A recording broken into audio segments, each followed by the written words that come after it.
Question number first, निम्नलिखित में से कौन से मामले में क्वेश्चन नंबर फर्स्ट, निम्नलिखित में से कौन से मामले में भारतीय रिजर्व बैंक वाणिज्यिक बैंक को नियंत्रित करता है? परिसंपत्तियों की तरलता, शाख विस्तार, बैंकों के विलय और बैंकों के समापन में। क्वेश्चन नंबर 2, ग्रामीण परिवार को निम्नलिखित में से कौन से सीधी ऋण सुविधा प्रदान करता है? तो क्षेत्रीय ग्रामीण बैंक करता है, जिसकी स्थापना 1975 में हुआ है।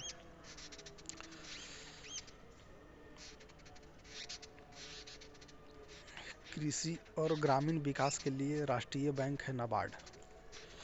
क्वेश्चन नंबर 3 है, किसी बैंक और गैर बैंकिंग वित्तीय संस्था के बीच अंतर यह है कि बैंक अपने ग्राहकों को पूरी श्रृंखला के साथ वित्त संबंधी अनेक क्रियाकलाप में संलग्न होता है, जबकि गैर वित्तीय संस्था का मुख्यतः बड़े उद्योग की औद्योगिक ऋण आवश्यकताओं से संबंध होता है। क्वेश्चन नंबर 4 है, खुले बाजार की क्रियाएं क्या है? एक मौद्रिक उपाय है जिसका संबंध अर्थव्यवस्था में मुद्रा की मात्रा को नियंत्रित करता है।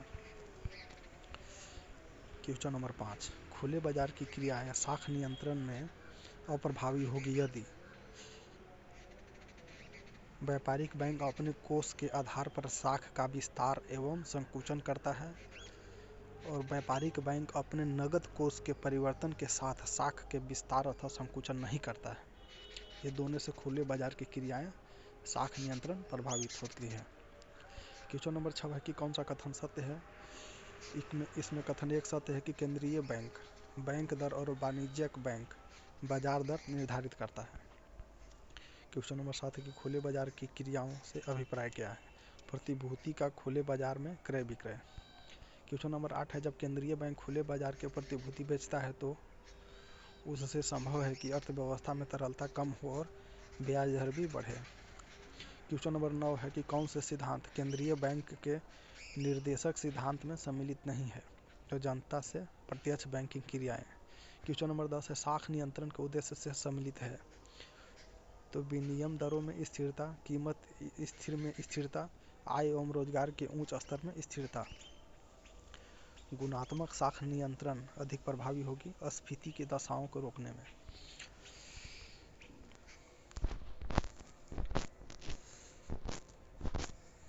क्वेश्चन नंबर 12, भारत में बैंकों द्वारा प्राथमिक क्षेत्र ऋणदान से तात्पर्य किसको ऋण देने से है? तो कृषि को, लघु एवं छोटे उद्यम को और दुर्बल वर्ग को। क्वेश्चन नंबर 13 है, बैंक दर में वृद्धि सामान्यतः इस बात का संकेत है कि केंद्रीय बैंक महंगी मुद्रा नीति का अनुसरण कर रहा है। क्वेश्चन नंबर 14 है कि मौद्रिक नीति नियंत्रित करता है केवल मांग प्रेरित मुद्रा प्रसार को और केवल लागत प्रेरित मुद्रा प्रसार को। क्वेश्चन नंबर 15 है कि बैंक दर में बढ़ने से शाख का संकुचन होता है। क्वेश्चन नंबर 16 है कि कौन सी विधि गुणात्मक नियंत्रण की परिधि में नहीं आती है? खुले बाजार की क्रियाएं। क्वेश्चन नंबर 17 है, शाख निर्माण की संपूर्ण क्रिया में हम निम्नलिखित पक्षों को सम्मिलित करते हैं? तो मौद्रिक संस्था अथवा केंद्रीय बैंक, बैंकिंग पत्ती अथवा अर्थव्यवस्था के बैंक, जमा करने वाले तथा उधार लेने वाले व्यक्ति, उपरोक्त सभी। क्वेश्चन नंबर 18 है कि भारतीय रिजर्व बैंक द्वारा संवैधानिक तरलता अनुपात को बढ़ाने का निम्नलिखित में से क्या प्रभाव पड़ता है, यानी कि SLR को? तो बैंक की शाख सृजन क्षमता कम होगी। क्वेश्चन नंबर 19 है, निम्नलिखित में से कौन सुमेलित नहीं है?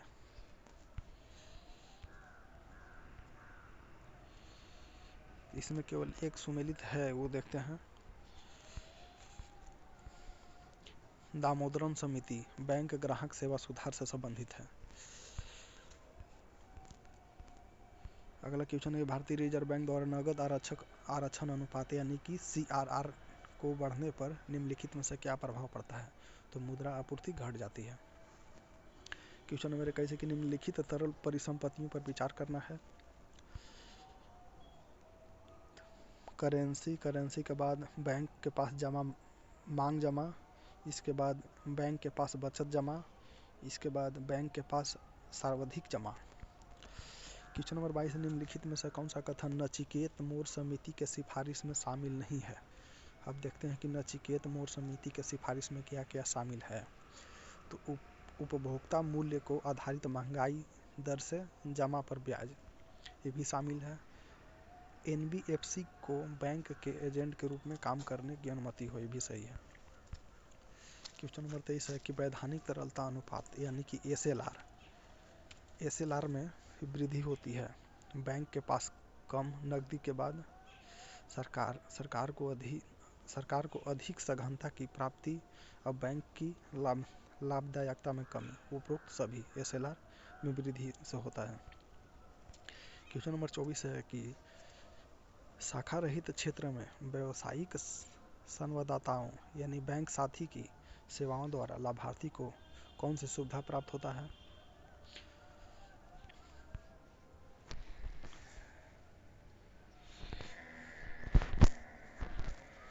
तो इसमें 1 और 2 दोनों होता है। यह लाभार्थियों को अपने गांव में अपने सहायता और सामाजिक सुरक्षा लाभ प्राप्त करने में योग्य बनाती है। यह ग्रामीण क्षेत्र में लाभार्थियों को धनराशि जमा करने व आहरण में मदद करता है।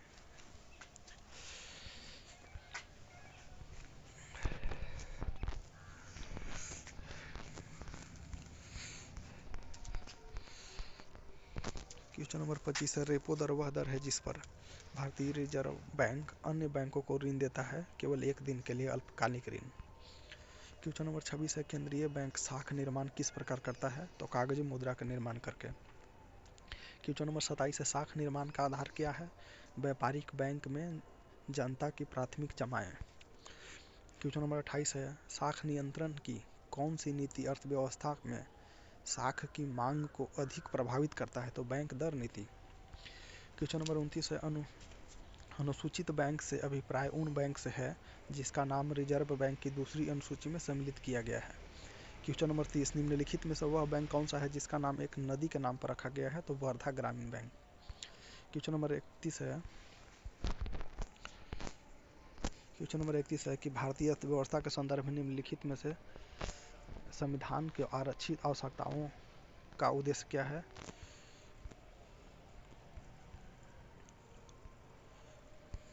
तो उपरोक्त सभी है, देखते हैं क्या क्या उद्देश्य है। भारतीय अर्थव्यवस्था के संदर्भ में निम्नलिखित में से कौन से संवैधानिक आरक्षित आवश्यकताओं का उद्देश्य है? तो पहला उद्देश्य है केंद्रीय बैंक को बैंकों द्वारा निर्मित की जा सकने वाली अग्रिम राशियों पर नियंत्रण रखने की सक्षमता प्रदान करना। दूसरा है बैंक में जनता की जमा राशि को सुरक्षा व तरल रखना। तीसरा है व्यावसायिक बैंक को अत्यधिक लाभ कमाने से रोकना। और चौथा है बैंकों को दिन प्रतिदिन की आवश्यकताओं को पूरा करने के लिए पर्याप्त कोष्ठ नकदी रखने की बाध्यता करना। क्वेश्चन नंबर 32 है निम्नलिखित कथनों पर विचार करने। इसमें 2 और 3 कथन सही है। दूसरा कथन है महिला सशक्तिकरण भारत का सशक्तिकरण इस बैंक का पंच लाइन है। और तीसरा स्टेटमेंट है इस बैंक की शुरुआत 100 करोड़ की पूंजी से हुआ है, ये भी सही है। क्वेश्चन नंबर 33 है कि भारतीय रिजर्व बैंक के संबंध में निम्नलिखित कथनों पर विचार करना है। इसमें 1, 2, 4 सही है। 1 नंबर है कि भारतीय रिजर्व बैंक की स्थापना हिल्टन आयोग के अनुशंसा पर 1 अप्रैल 1935 को की गई, सही है। इसका राष्ट्रीयकरण 1 जनवरी 1949 को किया गया, ये भी सही है। यह भारत सरकार के एजेंट के रूप में काम करता है, ये भी सही है। क्वेश्चन नंबर 34 है कि भारतीय रिजर्व बैंक बैंकों के बैंक के रूप में कार्य करता है। इस संबंध में निम्नलिखित कथनों में से कौन सा कथन सही है? तो 1, 2 और 3 सही है। 1 नंबर में है वाणिज्य बैंक रिजर्व बैंक के पास अपनी जमा संचित रखता है, सही है। दूसरा है आवश्यकता पड़ने पर रिजर्व बैंक वाणिज्यिक बैंक को ऋण देता है, ये भी सही है। तीसरा है रिजर्व बैंक वाणिज्यिक बैंक को मौद्रिक विषयों पर परामर्श देता है, ये भी सही है। क्वेश्चन नंबर 35 है कि रिजर्व बैंक ऑफ इंडिया निम्नलिखित में से किसमें मुद्रा निर्गम करता है? तो स्वर्ण में करता है, विदेशी प्रतिभूति में करता है और भारत सरकार की प्रतिभूति, उपरोक्त सभी। क्वेश्चन नंबर 36 है कि भारत जैसे विकासशील देश में मौद्रिक नीति व्यापकता निम्नलिखित में से किस बातों को कारण सीमित होती है? तो इसमें 1 है विकासशील देश में मुद्रा बाजार असंगठित होता है, इसीलिए केंद्रीय बैंक का मुद्रा प्रबंधन व्यापक नहीं होता, सही है। 2 नंबर है देश में मुद्रा आपूर्ति का बहुत कम अंश होता है, सही है। 4 नंबर है, इस देश में विशाल मौद्रिक क्षेत्र होने के कारण केंद्रीय बैंक द्वारा मौद्रिक नीति के अंतर्गत की गई पहले प्रभाव सीधा नहीं होता है, भी सही है। क्वेश्चन नंबर 37 कि भारतीय रिजर्व बैंक द्वारा निम्नलिखित उपायों में से किसके परिणाम स्वरूप भारतीय अर्थव्यवस्था में मुद्रा की आपूर्ति में वृद्धि होगी? तो उपरोक्त सभी में। रिजर्व बैंक द्वारा लोगों से सरकारी प्रतिभूतियों का क्रय, सही है।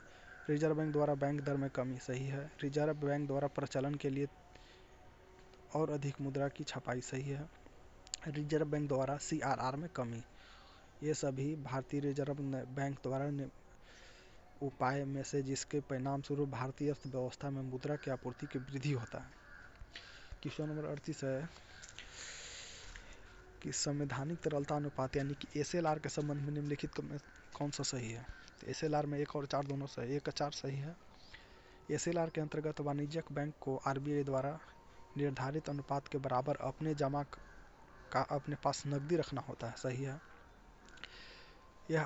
यह RBI द्वारा अपनाई जाने वाली मौद्रिक नीति का एक अस्त्र है, सही है। क्वेश्चन नंबर 39 वाणिज्यिक बैंक द्वारा निम्नलिखित में से कौन सा कार्य संपन्न किया जाता है? तो वाणिज्यिक बैंक द्वारा यह जनता के प्रत्यक्ष रूप से जमा स्वीकार करता है तथा ऋण प्रदान करता है, सही है। यह उद्योगों को विदेशी व्यापार के लिए ऋण की व्यवस्था करता है, सही है। ये तार अंतरणों के माध्यम से क्रय शक्ति का अंतरण करता है, सही है। क्वेश्चन नंबर 40 है, बैंक है और बैंक की स्थापना वर्ष दिया गया है। पंजाब नेशनल बैंक की स्थापना हुआ है 1894 में, अवध कमर्शियल बैंक का 1881 में, भारतीय रिजर्व बैंक का स्थापना हुआ है 1964 में और भारतीय स्टेट बैंक का 1955 में। क्वेश्चन नंबर 41 है, देश में स्थित 14 वाणिज्यिक बैंकों का राष्ट्रीयकरण किया गया था 1969 में।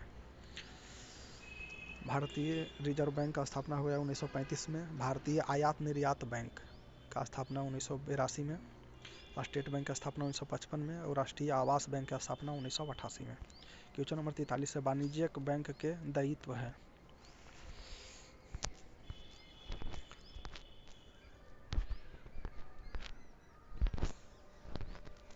वाणिज्यिक बैंक का दायित्व है समय जमा, मांग जमा, प्रतिभूति का धारण केंद्रीय बैंक से अग्रिम, ये सभी वाणिज्य बैंक का दायित्व है। Question number 44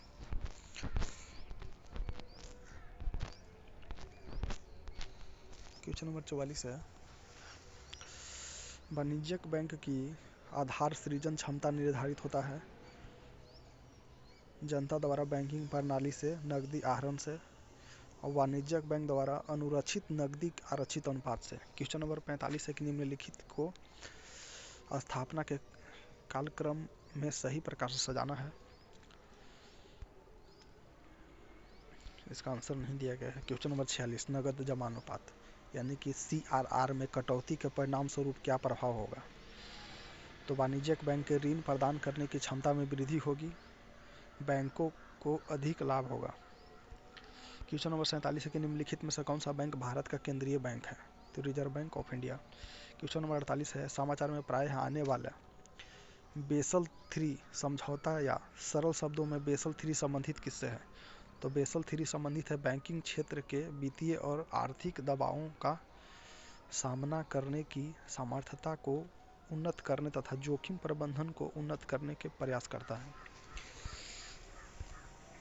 question number 49 number question निम्नलिखित में असत्य कथन का पहचानना है। ICICI बैंक विदेशों में सेवा देने वाला सबसे बड़ा वाणिज्यिक क्षेत्र का बैंक है। क्वेश्चन नंबर 50 है कि RBI द्वारा शुरू की गई अपने ग्राहक के लिए नाउ योर कस्टमर यानी KYC योजना का उद्देश्य क्या है? बेहतर बैंकर ग्राहक संबंध स्थापित करना। क्वेश्चन नंबर 51 है कि निम्नलिखित में कौन निजी क्षेत्र का बैंक नहीं है? तो ओरिएंटल बैंक ऑफ कॉमर्स निजी क्षेत्र का बैंक नहीं है। निजी क्षेत्र का बैंक है अभी 14 है फिलहाल में। क्वेश्चन नंबर 52 निम्नलिखित तथ्यों पर विचार करना है। बैंक दर वह ब्याज दर है जो भारतीय रिजर्व बैंक अपने ग्राहक से उतने अल्पकालिक उधार देता है, ग्राहक को उनके अल्पकालिक उधार देता है।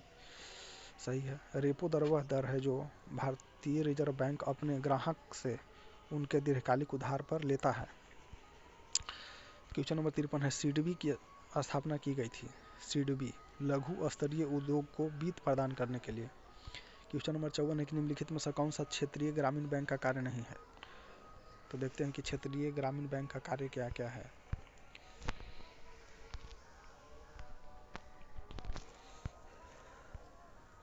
लघु एवं सीमांत कृषक को साख प्रदान करना है। ग्रामीण क्षेत्र में सामान्य लोगों को साख प्रदान करना ये भी है। अनुसूचित व्यापारिक बैंक का पूरक होना ये भी है। क्वेश्चन नंबर 55 है कि क्षेत्रीय ग्रामीण बैंक संशोधन बिल 2014 से संबंधित सही कथन का चयन करना है।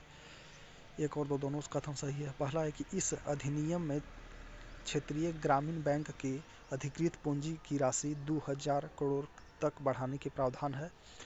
दूसरा है कि इनमें अधिकृत पूंजी 1 करोड़ से कम न करने का प्रावधान। क्वेश्चन नंबर 56 है कि किस समिति ने प्रत्यक्ष और अप्रत्यक्ष कृषि के बीच को भेद को हटाने हेतु कृषि और संबद्ध गतिविधि का क्षेत्र प्राथमिकता प्राप्त क्षेत्र के भीतर सम्मिश्रित होने की अनुशंसा की है। तो एम.वी. नायर समिति। क्वेश्चन नंबर 57 है, बंधन बैंक से संबंधित सही कथन का चयन करना है। ए और बी दोनों सही है। पहला है कि जून 2015 में आरबीआई ने माइक्रो संस्थान प्रबंधन की पूर्ण वाणिज्यिक बैंक प्रारंभ करने की स्वीकृति दी। सही है। 23 अगस्त 2015 को पश्चिम बंगाल में बंधन फाइनेंशियल सर्विसेज ने बंधन बैंक नाम का पूर्ण बैंक शुरू किया। ये भी सही है। क्वेश्चन नंबर 58 है कि निम्नलिखित में से कौन सा भारत में व्यापारी बैंक की देनदारियों में सबसे महत्वपूर्ण अंश है। तो सावधि जमा। क्वेश्चन नंबर 59 है, निम्नलिखित में से किस बैंक ने चीन में अपनी शाखा पहले खोली है। तो एसबीआई। क्वेश्चन नंबर 60 है कि निम्नलिखित में से कौन सा कथन नचिकेत मोर समिति की सिफारिश है। तो एक और 3 है, यानी कि नचिकेत मोर समिति के अनुसार 1 जनवरी 2016 तक हर वयस्क का बैंक अकाउंट हो। सही है। 3 नंबर है, गरीबों और छोटे उद्यमों को कर्ज के लिए नए पेमेंट बैंक खोले जाए। भी सही है। क्वेश्चन नंबर 61 है, मुद्रा का फुल फॉर्म होता है micro unit development refinance agency bank की विशेषता है। इस व्यवस्था के तहत 3 तरह के कर्ज दिए जाएंगे, शिशु, किशोर और तरुण। सही है। इस योजना के तहत छोटे उद्यमों को कम ब्याज पर 50-50 हज़ार से 10-10 लाख तक कर्ज दिया जाएगा। ये भी सही है। इसके तहत अनुसूचित जनजाति उद्यमियों को प्राथमिकता पर कर्ज दिया जाएगा। सही है। क्वेश्चन नंबर 62 की पेमेंट बैंक की विशेषता क्या है। तो खाता धारक 1 लाख तक धनराशि जमा कर सकता है। सही है। एटीएम या डेबिट कार्ड ये बैंक जारी करते हैं परंतु क्रेडिट कार्ड नहीं करता है। सही है। बैंक ऋण नहीं दे सकता। ये सही है। क्वेश्चन नंबर 63 है, जिला शाख योजना बनाई जाती है लीड बैंक के अंतर्गत। क्वेश्चन नंबर 64 है कि लीड बैंक का कार्य क्या है। तो भारतीय स्टेट बैंक द्वारा लीड बैंक का कार्य किया जाता है भारतीय स्टेट बैंक के द्वारा। क्वेश्चन नंबर 65 है कि जब से भारत में आर्थिक सुधार कार्यक्रम चलाए गए हैं 1991, तब से बैंक में वैधानिक तरलता अनुपात यानी कि एसएलआर तथा नगद कोष अनुपात सीआरआर के संदर्भ में निम्नांकित कथनों में से कौन सा सही है। तो दोनों एसएलआर और सीआरआर में कमी की गई है। क्वेश्चन नंबर 66 है, नरसिम्हन समिति का संबंध है बैंकिंग संरचना सुधार से। क्वेश्चन नंबर 67 की भारतीय रिजर्व बैंक का कार्य क्या है। 67 नंबर।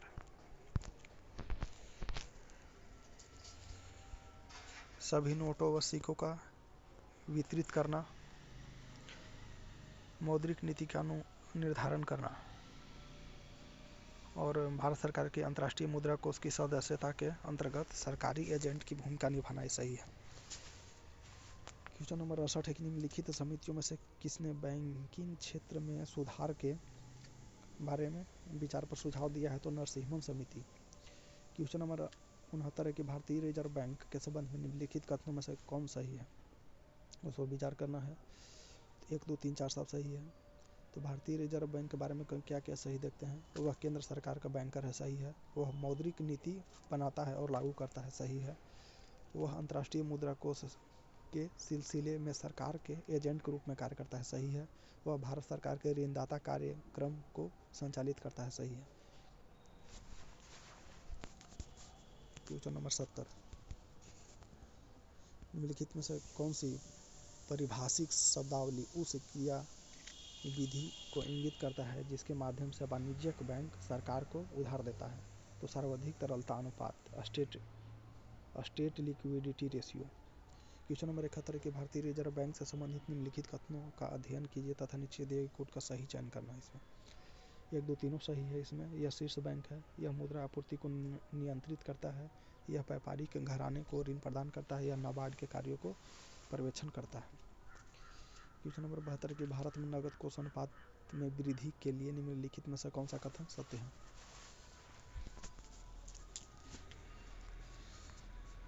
तो यह साख सृजन को कम करता है, सही है। क्वेश्चन नंबर 73 कि वाणिज्यिक बैंक में गैर निष्पादनीय परिसंपत्ति का अर्थ क्या है? एनपीए का अर्थ है ऋण जिस पर ब्याज तथा मुख्य रकम की वसूली नहीं होता है। क्वेश्चन नंबर 74 कि निम्नलिखित में से कौन सा एक भारतीय रिजर्व बैंक का कार्य नहीं है? तो साख का सृजन कार्य नहीं है, लेकिन भारतीय रिजर्व बैंक का कार्य है साख का नियंत्रण, अनुसूचित वाणिज्य बैंक के शिखर संस्था के रूप में और मौद्रिक नीति का निर्माण। क्वेश्चन नंबर 75 के निम्न पर विचार करना है। इन बैंकों के स्थापित होने का सही ऐतिहासिक क्रम क्या है? तो सबसे पहले 4 में भारतीय स्टेट बैंक, इसके बाद 2 हुआ है ग्रामीण बैंक योजना, इसके बाद 1 हुआ है क्षेत्रीय ग्रामीण बैंक, इसके बाद 3 है नाबार्ड। क्वेश्चन नंबर 76 है कि आरबीआई का मुख्यालय है मुंबई में। क्वेश्चन नंबर 77 कि भारत में किसे बैंकों का बैंक कहा जाता है? तो भारतीय रिजर्व बैंक को। क्वेश्चन नंबर 78 कि निम्नलिखित में से किस बैंक में कोई व्यक्ति अपना खाता नहीं खोल सकता? रिजर्व बैंक में। क्वेश्चन नंबर 79 कि भारतीय रिजर्व बैंक का लेखा वर्ष की अवधि है जुलाई से जून। क्वेश्चन नंबर 80 कि रिजर्व बैंक के नोट निर्गमन विभाग के पास हर समय कम से कम कितने मूल्य का स्वर्ण कोष होना चाहिए? तो 115 crore. Question number 81 imperial bank की स्थापना हुआ था 1921 में। क्वेश्चन नंबर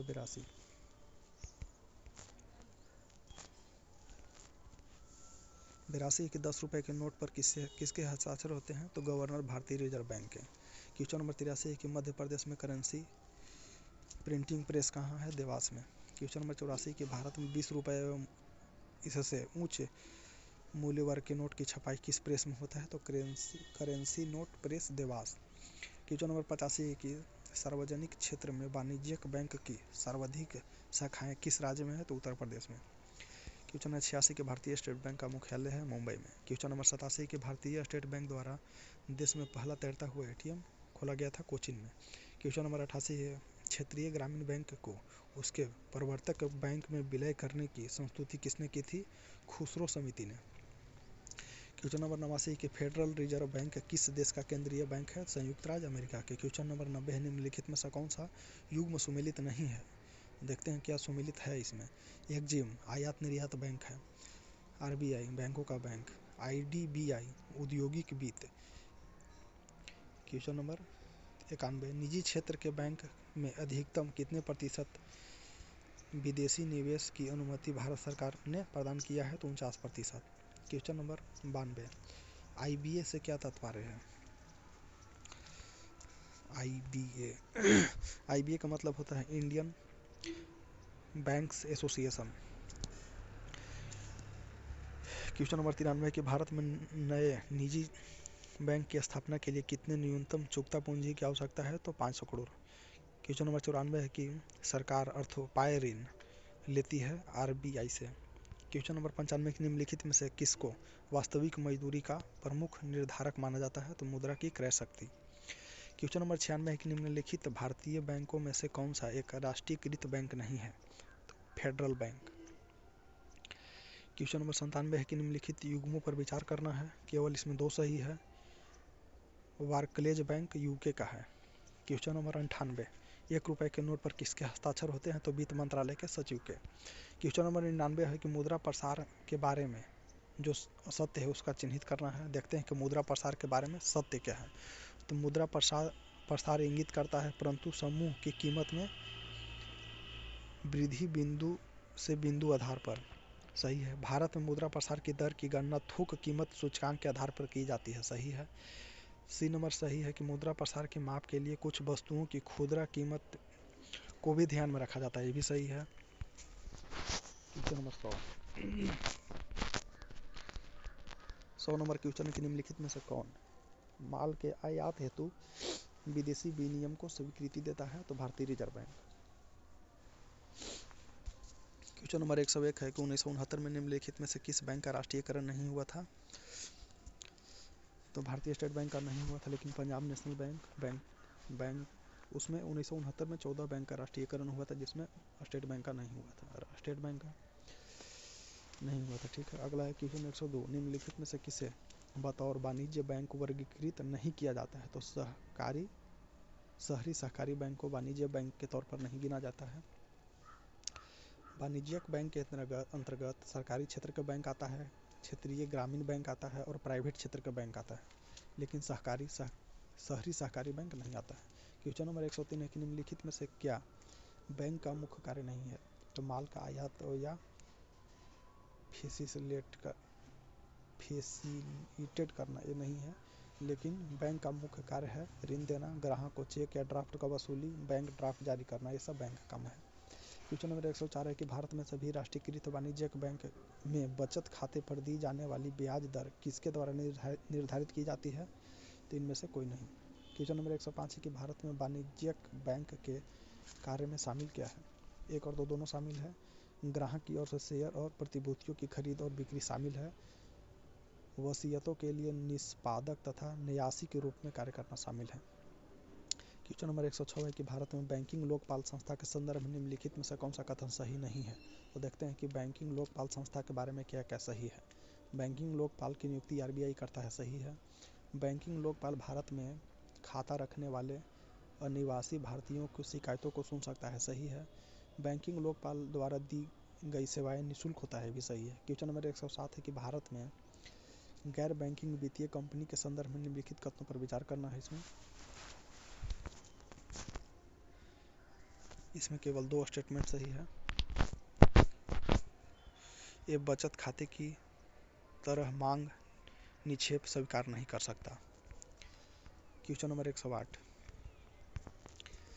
108 है निम्नलिखित में से कौन सी वाणिज्यिक शब्दावली उस क्रियाविधि को इंगित करता है जिसके माध्यम से वाणिज्यिक बैंक सरकार को उधार देता है? तो सर्वाधिक तरलता अनुपात यानी कि SLR। क्वेश्चन नंबर 109 है किसी वित्तीय वर्ष में पीपीएफ खाते में निवेश की अधिकतम सीमा है 1.5 लाख। क्वेश्चन नंबर 110 निम्नलिखित में से कौन सा एक विदेशी बैंक नहीं है? तो ING वैश्य बैंक विदेशी नहीं है। HSBC विदेशी बैंक है। BNP पारिबास विदेशी बैंक है। स्टैंडर्ड चार्टर्ड बैंक विदेशी बैंक है। क्वेश्चन नंबर 111 है कि हमारे देश में बैंक घरेलू सावधि जमाओं के लिए वरिष्ठ नागरिकों से प्राप्त सार्वधिक जमाओं पर ब्याज की अधिक दर देता है, सही है। क्वेश्चन नंबर 112 है टीजर ऋण क्या है? टीजर ऋण तो आरंभ में बैंक की दर कम रहती है और बाद के वर्षों में यह अत्यधिक बढ़ जाती है। क्वेश्चन नंबर 113 है कि बैंक की एक शाखा को एक ग्राहक से 100 रुपये का एक जाली नोट प्राप्त करता है। जो ग्राहक वापस चाहता है तो बैंक को निम्नलिखित में से क्या कार्रवाई करना चाहिए?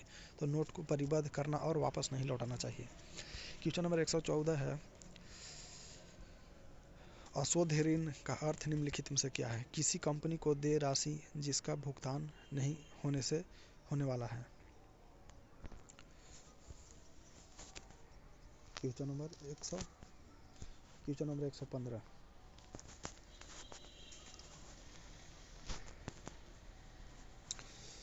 क्वेश्चन नंबर 115 है आरटीजीएस लेन देन के लिए निर्धारित न्यूनतम और अधिकतम सीमा क्या है? तो निर्धारित न्यूनतम सीमा 2 लाख है और अधिकतम कोई सीमा नहीं है आरटीजीएस के लिए। क्वेश्चन नंबर 116 है संकट के समय के दौरान वाणिज्यिक बैंक को दी जाने वाली आरक्षतियाँ बतौर बफर चल निधि का काम कर सकती है, वह है SLR। क्वेश्चन नंबर 117 है कि ओवर ड्राफ्ट खाते में ग्राहक बैंक को देनदार होता है, सही है। क्वेश्चन नंबर 118 है एक प्रकार का ऋण सब प्राइम उधार बैंक द्वारा किस प्रकार के उपभोक्ताओं को दिया जाता है? तो ऐसे उधारकर्ता जिसकी ऋण पृष्ठभूमि अच्छी नहीं है। क्वेश्चन नंबर 119 के निम्नलिखित में से किस कार्ड से बैंक को उच्च ऋण जोखिम है? तो क्रेडिट कार्ड से। क्वेश्चन नंबर 120 है कि निम्नलिखित में से कौन सी एक इलेक्ट्रॉनिक बैंकिंग डिलीवरी चैनल नहीं है?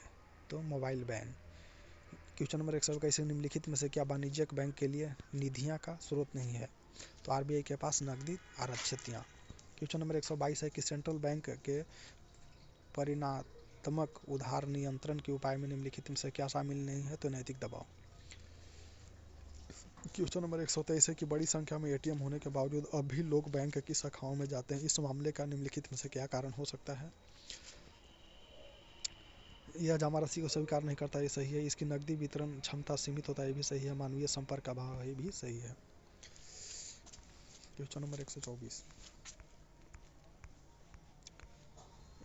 नंबर क्वेश्चन है, बैंक की जो शाखाएं सीधे विदेशी मुद्रा विनिमय कारोबार कर सकती है उन्हें विदेशी मुद्रा के अधिकृत डीलर कहा जाता है, सही है।